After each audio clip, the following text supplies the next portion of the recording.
അങ്ങനെ ശബരിമല എല്ലാ കൊള്ളയും പുറത്തു വരട്ടെ. അത് സ്വർണം പൊതിഞ്ഞ ശേഷമുള്ളത് മാത്രമല്ല, സ്വർണ്ണ കൊടിമരമടക്കമുള്ളതെല്ലാം. അതിൽ പ്രതികളായിട്ടുള്ളവരൊക്കെ നിയമത്തിന് മുന്നിൽ വരട്ടെ. പക്ഷെ ഇപ്പോൾ അന്വേഷിക്കുന്ന വിജയമല്യ സ്വർണം പൊതിഞ്ഞ വസ്തുക്കൾ തട്ടിയെടുക്കാനുള്ള ഗൂഢാലോചന അത് കൃത്യമായി അന്വേഷിച്ച് 90 ദിവസത്തിനുള്ളിൽ ശരിയായ കുറ്റപത്രം കൊടുത്ത് പ്രതികൾ വെറുതെ ജാമ്യം കിട്ടിപ്പോകുന്ന അവസ്ഥ ഒഴിവാക്കണം.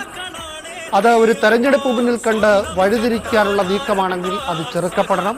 കാരണം നവംബർ 11-ന് എൻ വാസു അറസ്റ്റിലാവുന്നു, 20-ന് എ പത്മകുമാർ അറസ്റ്റിലാവുന്നു, ഡിസംബർ 29-ന് വിജയകുമാർ അറസ്റ്റിലാവുന്നു, ഇന്ന് ജനുവരി 14-ന് കെ പി ശങ്കർദാസ് അറസ്റ്റിലാവുന്നു.